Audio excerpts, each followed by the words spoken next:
The Fauci'ites are scrambling once again, this time because New York City has hit an all-time high caseload for COVID, despite over 90% of adults having had at least one shot. Like with everything else, turns out they were wrong. They can't stop the spread. What a shock. Of course, instead of dealing with the facts, they just want more restrictions and mandates. Might be a new year, but it looks like we're facing the same old Fauci'ite lunacy. Friends, it is time for Hold the Line.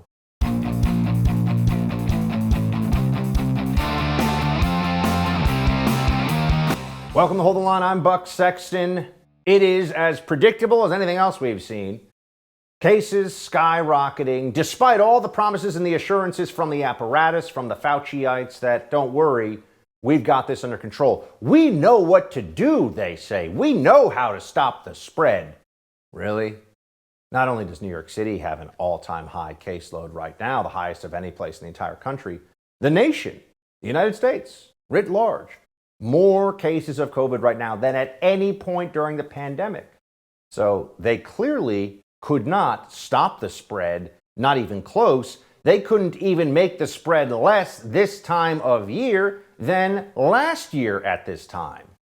But have they decided to step back at all? Have they decided to think maybe some of these mandates and policies and different mitigation measures that they put into effect don't really work? No, of course not. They're going to do more of what they've already done. Here's Chicago, for example. In Chicago and most of suburban Cook County, restaurants, bars, gyms, entertainment venues, anywhere else that serves food and drink is going to require proof of vaccination for anyone 5 and up. If you're 16 or older, you must also show ID that matches your vaccination card. So they've been doing this in New York since August. Did it stop cases? Did it actually work? I mean, it protects individuals from high risk, but do individuals who aren't at high risk need to get this? Because they can still get and spread the virus irrespective of the vaccination. So the stop the spread component of the mandates does not work, right? This is about individual protection, not community protection. That's a pretty darn big change. And it just shows how wrong they've been all along. But they still want to do the things they did before. That did not work. We're going through the cycle all over again. They never learn from reality. They don't actually look at the data and what's all in front of our eyes. They just have a playbook, one that no matter how much it fails, they think is still the playbook. Here is Dr. Osterholm, who was a Biden COVID advisor during the Biden regime's run for office, saying that, there's the kids, we want them in school, but maybe we got to shut some stuff down because of all the virus out there. Nothing we can do about it. Watch. We all agree. Yeah, we all agree that having kids in school is the best situation. Nobody, I think, can dispute that. The question is, can you?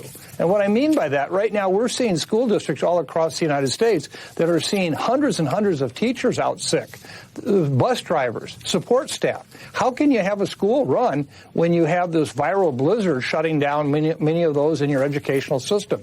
So we're going to have to be flexible for the next 3 to 5 weeks as we work through this Omicron crisis and realize that we may not be able to open schools, not because we don't want to, we want to, but you can't do it when you don't have people. Meanwhile, the teachers' unions are advocating for remote instruction in some major cities like New York and Los Angeles. They don't want to have to go in, of course. So they're going to say, what, if they shut down certain schools, as they've already done in New York, it's because of staffing issues. Seems very convenient that that's the storyline we're being told when they couldn't figure out some way to backfill any of this. Really? We're supposed to believe that? By the way, Dr. Fauci is still out there making the case about cloth masks. Understand this.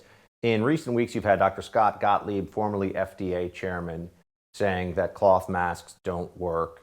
You've had Dr. Lena Wen of CNN go on TV and say, at this stage of the pandemic, as if we're dealing with something entirely different now, cloth masks don't work.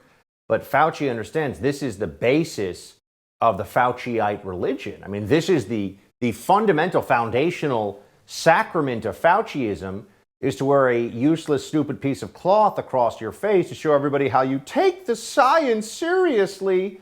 And so even though it's apparent to everyone that the mask mandates don't do a damn thing, and that if you actually look at the realities of a cloth facial covering, as a means of stopping aerosolized virus, you quickly see that it's laughable. Fauci can't admit that, so he says, oh yeah, no, cloth masks still work real well. Sure they do. Are cotton and surgical masks effective at preventing the spread of Omicron? Yeah. When the CDC says they are effective, in fact, they are. Oh, because the CDC says so. Okay, show me that data. Where has it been effective? Fauci. Show me the numbers. You should have it at your fingertips, right? It should be easy to do. What exactly? Oh, that bullcrap study out of Arizona? Is that what they're going to point to? Because it's laughable. No, that doesn't work. That's not going to fly. So where is it working so well?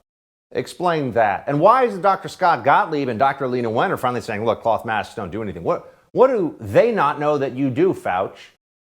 This guy is the absolute worst. Fortunately, there are some in the world of health that are a little bit more honest, and we'll get into that in a second. Back to Dr. Scott Gottlieb for a second. He's saying, maybe we're going to have Omicron ripping through the country for, I don't know, a month, give or take. Watch. Yeah, look, the first thing I'd say is that, and we've said this before, so I appreciate there's diminished credibility, but this is not going to last very long. We're going to be in the throes of this wave of infection for maybe a month. Here in the Northeast, I think you're going to see infections peak out within the next 2 weeks. So hopefully New York City does find a peak within the next 2 weeks. London, which is about 2 to 3 weeks behind New York City, has already peaked and is probably on the way down. So this is a very fast-moving wave of infection. On the back end of this, hopefully we're done with COVID for a while. We'll have enough immunity in the population between vaccination or infections.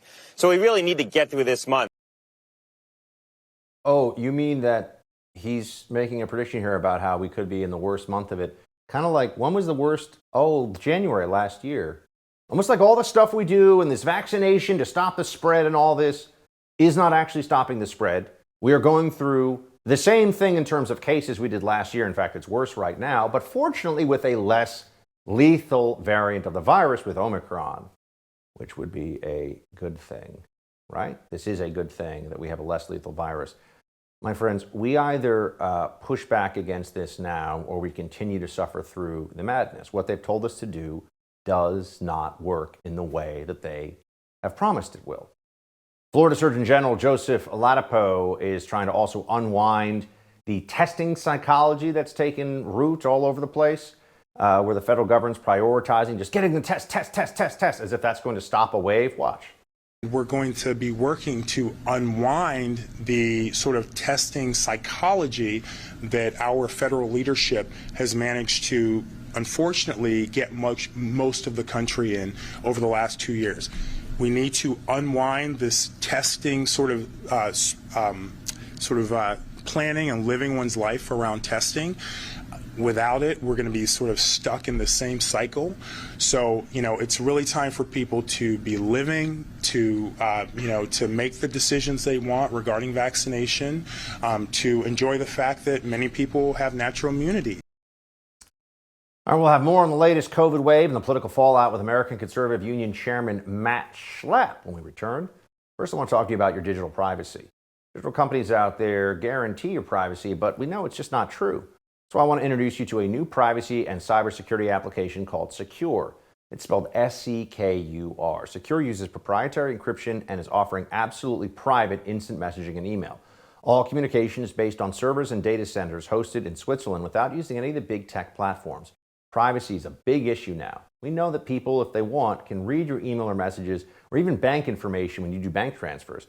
Constantly having your private information, pictures, chat, and email mined is not something you want. All right, you are the product. Let's put an end to that. Secure never uses open source technology, never mines your data, and never asks for your phone number. You can easily communicate with both secure user and non-secure users by using the chat and the features that it enables for you. Secure allows you to communicate privately without fear of spying on your internet activities. All right, it costs only $5 for the messenger and only $10 for the messenger and email combination package. Go to secure.com and take back your privacy today. That's SEKUR.com. Use promo code BUCK for 25% off. We'll be right back with Matt Schlapp. Stay with us.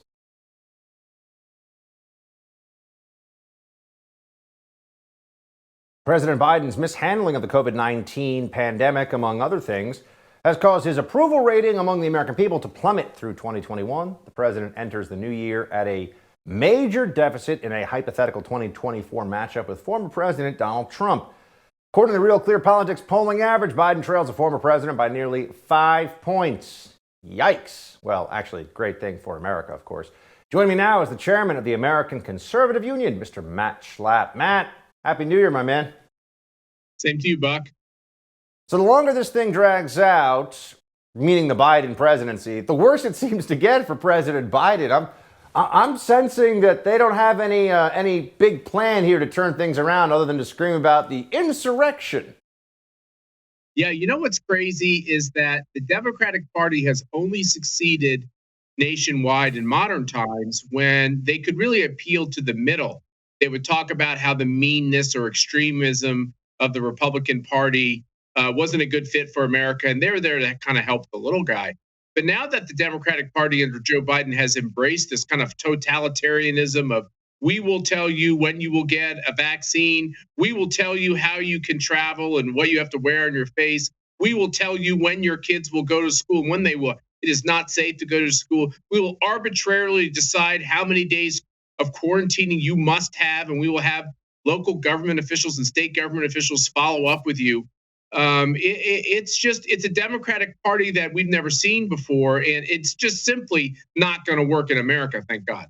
So looking at this from the other side of the chessboard, so to speak, Matt, what is the Biden team plan as you see it, let's just say going into the first 2 quarters here of 2022? We're at a midterm election year now, so they know that the consequences of a disastrous first year could actually be felt at the polls, and that means power, which the only thing Democrats really care about. So what are you expecting? I mean, what's in the Biden regime playbook? So as a former White House staffer and a former congressional staffer, this is kind of like the inside baseball that a lot of Americans, thank God, don't have to focus on. But these two branches of government actually hate each other. And so a lot of Republicans had animosity towards Donald Trump. First of all, they didn't like things about Donald Trump. But the other thing is they just hated the idea of this very strong executive because it's very hard for one party to dominate at the polls in both the congressional sense and a presidential sense. So that after 1-6, you had a lot of Republicans like Liz Cheney saying, finally, Donald Trump is gone. We've got Joe Biden in the White House. We'll then do great in that first midterm, which is next year. We'll get our majorities back, and then we'll have a lot of political power. And so this is the strange thing that goes on. So Joe Biden, believe it or not, is not sitting in the White House all worried about losing these congressional majorities. They know they're going to lose the House. They're probably pretty worried that they're also going to lose the Senate. There's downsides for a president when that happens. But then they get to go to the country and say, you need me in this White House. I will protect you from the radicalism of this conservative Republican Party. So it's a strange thing that goes on between the branches of government. I think a lot of people in the Biden White House have kind of, digested this idea that they are going to get their butts handed to them. The Democratic Party is next cycle. What they're more worried about is how do they resurrect Joe Biden when he can't talk and he can't physically travel that much. He can't do much to get himself out of this pit that he's in. I think that's their bigger problem. How does the January 6th insurrection talk? We know this is the anniversary of what they're going to treat like a Pearl Harbor type level event for America, which, we could have whole conversations, and we will, I'm sure, about how this is completely outrageous based on what was actually done, which was bad, and people have opposed it all along, but it's not 9/11, it's not Pearl Harbor, it's not the Civil War, and they make these kinds of comparisons. But does that move the needle? I mean, that kind of propaganda about January 6th, does that move the needle and create any real political momentum for the Democrats, or is that just preaching to the choir? I think what it shows, at least from my knothole, is they don't have a lot they can talk about. They can't talk about the economy. They can't talk about inflation. They can't talk about their $1.9 trillion emergency COVID plan, which they passed through Congress. Joe Biden signed, and apparently they didn't buy a couple of tests or anything with the money. God only knows where $2 trillion went there. So they don't have a lot they can talk about. They can't talk about what's going on overseas. So I think they're going to resort to this idea that parents are domestic terrorists when they try to take on CRT or the war on gender. that anybody who's a Republican or a conservative or a MAGA hat wearing guy, you are an insurrectionist. And I think the problem with that, Buck, is I know, as you said, we can go into this for a long time. I have such strong opinions about what happened on January 6th. Most of my opinions are, I still can't believe that the Democrats think that the American people didn't see what happened throughout that long summer of Black Lives Matter and Antifa violence with dead cops, dead kids on our streets. Our major cities are murder zones, carjacking zones. People are fleeing these cities, all run by socialists, all run by this mentality of Black Lives Matter and defund the cops.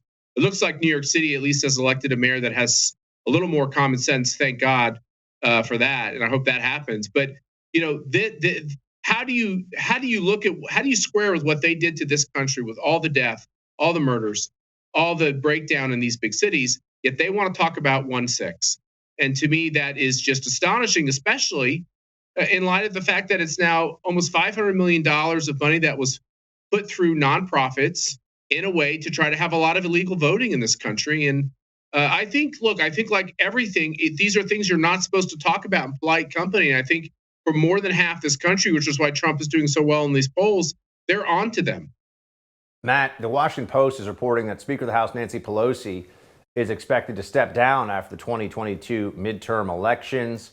There's a lot of talk we could have, again, about just the Pelosi legacy, but given that this is what the Post is reporting, I think we can assume it's likely to be the case, right? What does this mean about the way the Democrats, I mean, who's going to be running their party? It feels like Biden's not in charge. If Pelosi, let's hope, is going to be in the minority come next year, isn't actually calling the shots, who is? Well, this is what's interesting. It's kind of the Kamala Harris ideology. How did they ever end up with Kamala Harris, a woman who is toxic in politics? Even Democrats don't like her. How does she wind up as being the vice president of the United States? Well, it's identity politics and the boxes you can check. So Nancy Pelosi, obviously the first woman speaker, she lost the speakership and came back, which I give her great political credit for. And now the question is who replaces her, and they'll have to go through. It won't be who's the best candidate to run the caucus and run the House of Representatives. It'll be who pleases the biggest and most important constituencies within the Democratic Party. It's just they are hopelessly lost in that world. So my guess is it'll be a person of color that will be the next Speaker of the House. And that's a good thing in a lot of ways. I mean, I'm glad in America that can happen, but that's not the way you get a job. You get a job by being the very best candidate to do that job. And I think for a lot of people in the conference who don't check a particular box, I think it's very frustrating that their careers really will never go anywhere. Schlapp, good to see you, my friend. Thanks for being with us. We'll see you in Orlando, Buck. See you in a bit. The New York Times editorial declared that every day is January 6th now. It's a window into the days ahead as Democrats milk the Capitol riot for everything it's worth. When we come back, we'll talk to Western correspondent for the Federalist, Tristan Justice, about just what to expect. Stay right there.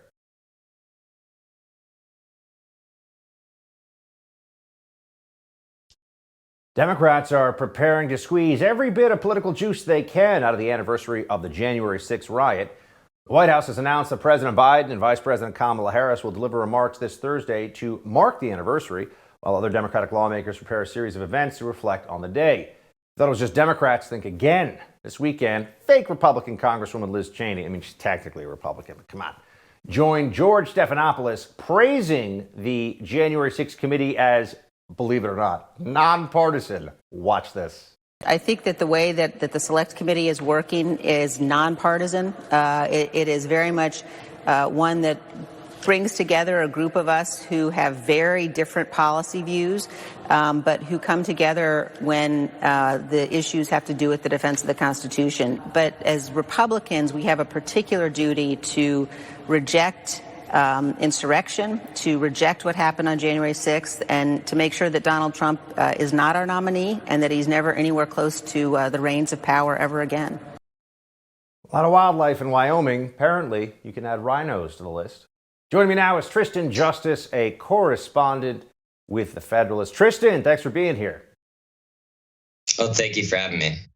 All right, let's just start with this. Expectations for Insurrection Week. You know, there's Shark Week on TV. At CNN, this is going to be Insurrection Week.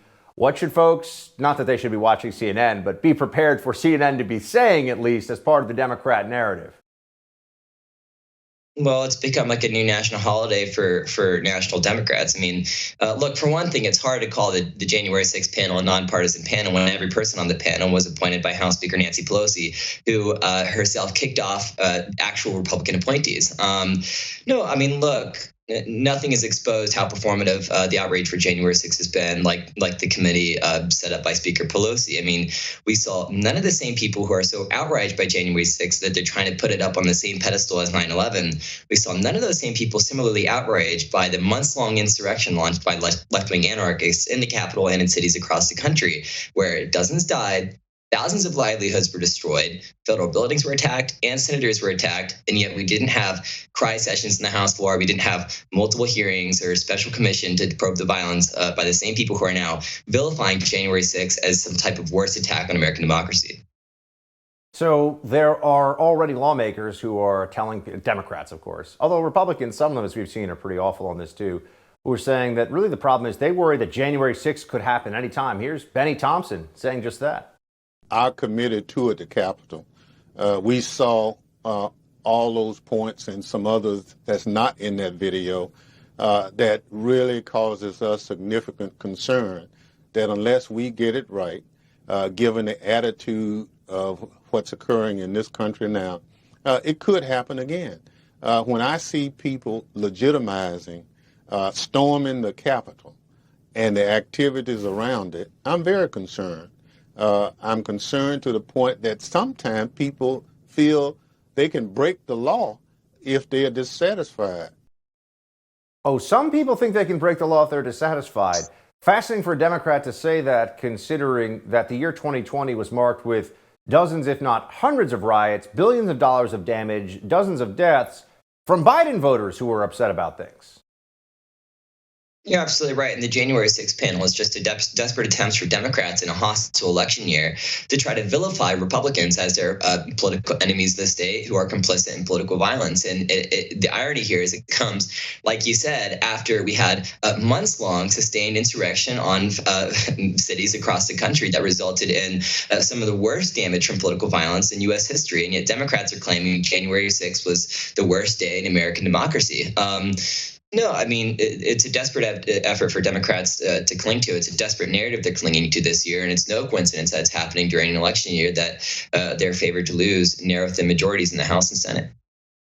We also have the journos who, as we know, claim to be the firefighters of our democracy or some such nonsense like that, going around talking about how they're still coping with remember, just covering the events of January 6th is something that they claim can give them PTSD. Watch. To a certain extent, there are definitely still reactions that I feel, and I go to the Capitol on an almost daily basis. And every time that I go to the Capitol, I think about that experience that I had on January 6th. And not only that I had, but that my colleagues had, my fellow reporters, lawmakers, Capitol Police, just staffers. And it can be difficult sometimes to come to terms with that. And as time goes on, it gets a bit easier to move forward from it.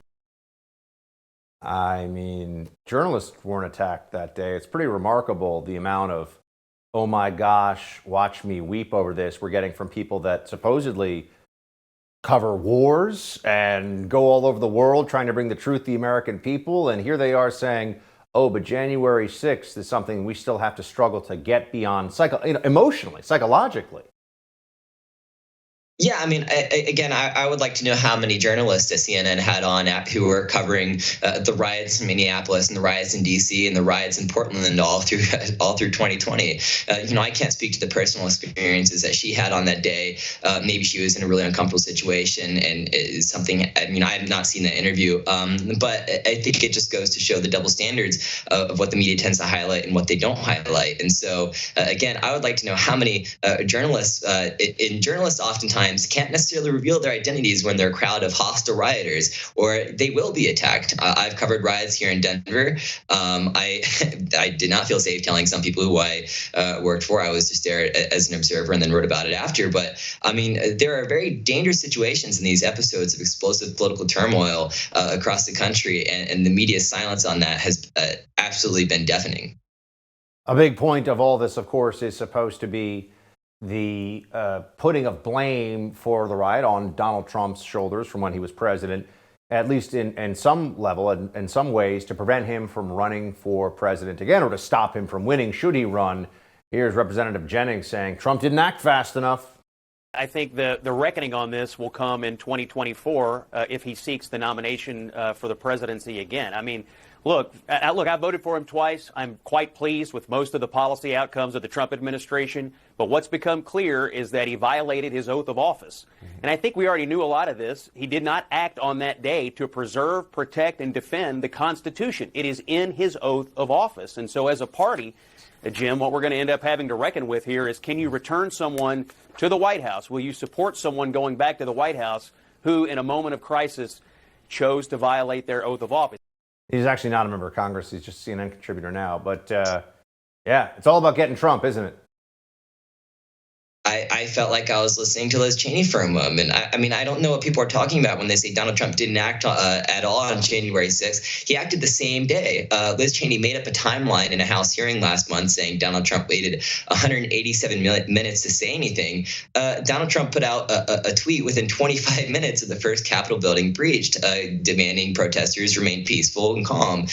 Donald Trump acted the same day. He put out videos. He was putting out statements, which were then suppressed by our big tech elites who want to claim that Donald Trump didn't do anything. And so, again, people who are just exploiting this Capitol attack are just making up their own timelines, and it's hurting our country. Absolutely. Good to see you, Tristan. Thanks for being here. Thank you for having me.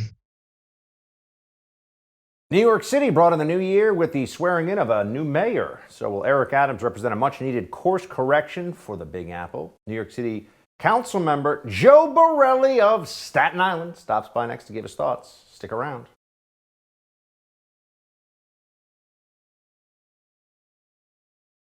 It's a brand new day for the Big Apple. Former Mayor Bill de Blasio's reign of error is at an end, finally. Mayor Eric Adams, who took office on Saturday, has offered encouraging signs, somewhat, of how he'll turn things around. Hopefully he'll restore the city. De Blasio has left Adams with many challenges, which could be formidable for any incoming mayor. So, are we going to get a course correction from Comrade de Blasio? Joe Borelli, the New York City councilman, the sage of Staten Island, joins us now to discuss. Good to see you, sir. You too, Buck. Thank you. All right, let's start with this. Eric Adams, is he going to be better on COVID than de Blasio? Let me have you react to what he just said about this. Play it. We're going to get through COVID. Let's be clear. We spent $11 trillion on COVID. We can't continue to think that we can spend trillions of dollars. We must learn to live with COVID, adjust, and pivot at the right times. And we're doing that in New York. And I'm extremely optimistic on how the city's going to respond. Yeah, except I'm seeing stuff about booster mandates staying in place. What's going on here, Joe?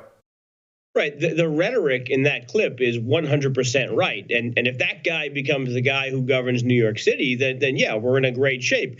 If that guy becomes the guy who liberates New York City from crushing mandates, makes minor restrictions if they're only absolutely necessary, and lets us all go on with our lives, yeah, that person would be a great mayor. I'm just not sure that that's going to be Mayor Eric Adams on vaccine mandates. I think we do have a bit to be optimistic about on crime, and on public safety more broadly in the city with Adams. But on mandates, I'm not seeing him pull back on de Blasio. It's kind of ironic, Buck, right? You have de Blasio driving the city into a crime-ridden slum, and Adams realizing that and running a campaign basically saying he'll turn that around, and he's doing that. Why can't he see the same crisis that's occurring as a result of government's own mandates and make a similar course correction? I guess that's the question. Yes, it seems to me that we would hope he would reject all the disastrous decisions of his predecessor, Mayor Bill de Blasio, former mayor, and the former worst mayor in the country. Here's Eric Adams saying COVID is formidable, but he's saying we're not going to shut down the city. I want to push on that a little bit more here, Joe, but let's play it. We can't shut down our city again. We can't allow the city to go further into economic despair, and I'm going to put in place a comprehensive plan that we're rolling out today. It was created with extensive input from public health leaders all over the city, the state, and federal government to come up with smart decisions. I led with one thought in mind: we're going to follow the science. I mean, that does not make me feel better, because follow the science has got us to this point where New York City is an abject failure when it comes to stopping the spread. We had vaccine passports go into effect in the August-September timeframe. Did not stop. We have an all-time high for cases here. So what are we supposed to make of this? And also, are you hearing from some of your Democratic colleagues in the city council, Joe, astonishment that all the crap they've put us through with these COVID fighting decisions didn't work? Are they surprised? Or what's the attitude? Speaking of the attitude, I think it's a great question. I've noticed a lot more of the Democrats, especially the ones that I work with, almost ready to give up. Almost ready to just accept the inevitability that no matter how many boosters they get, they're probably going to come down with COVID, especially in this Omicron wave.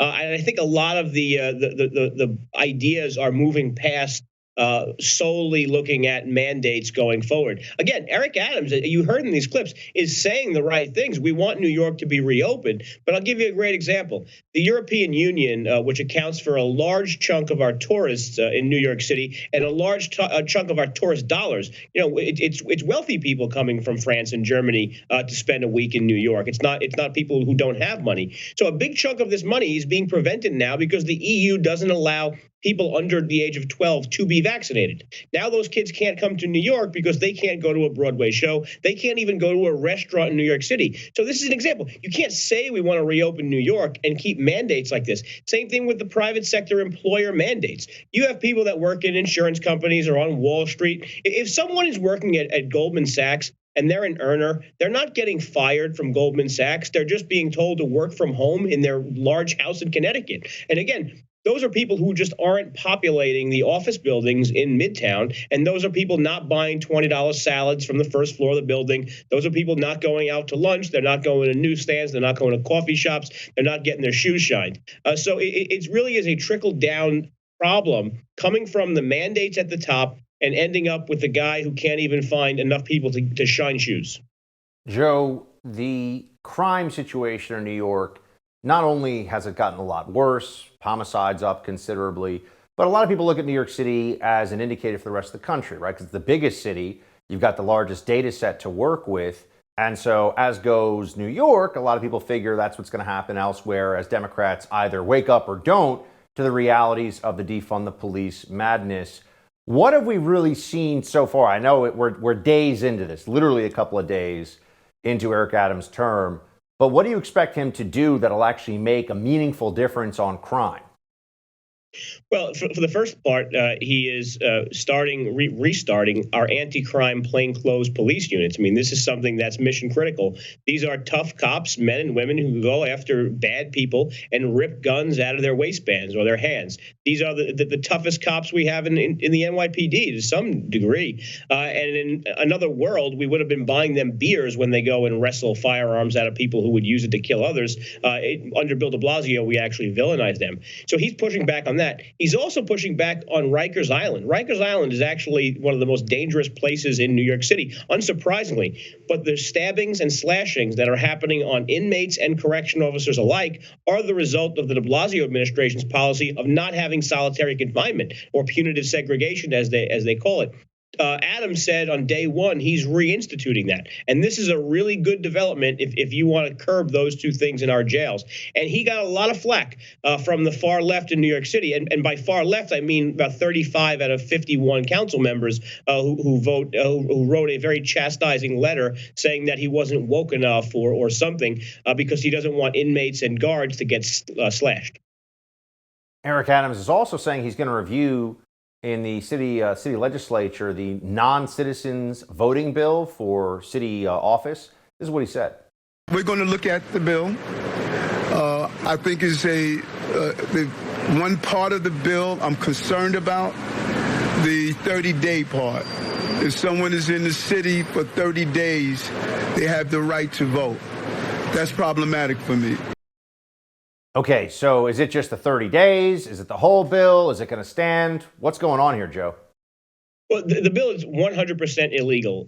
Some states around the country, I know Alabama, I think Florida, are working on passing legislation in their state houses barring non-citizen voting. It turns out that New York has actually had a ban on non-citizen voting for about 10, 20, 30 years. So we have a state constitutional provision that is somewhat vague, but state election law is crystal clear. The reason why the city was able to do this to 30 days is because a specific provision of election law allows that for citizens. In the beginning part of that same statute that he basically cited on television, it requires citizenship for all voting in all municipalities from the state itself to cities, to towns, to villages. It requires citizenship. So he's going to find out that this is illegal, just like the city council is going to have to find out, just like Bill de Blasio had actually long said himself that this is something done absent a legal footing.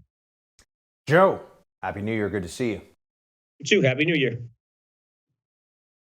Congresswoman Alexandria Ocasio-Cortez came under fire this past week for boozing it up maskless down in the Sunshine State. I was down there too, not far away. She didn't ask me to do any shots with her. It's kind of sad.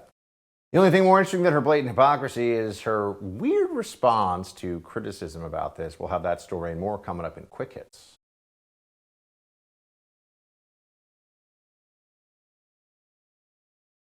Dr. Fauci has a Freudian slip during a recent interview, and AOC has a strange explanation for why she's being criticized by the right. A bizarre one, in fact. Those stories in Quick Hits. Let's get to it.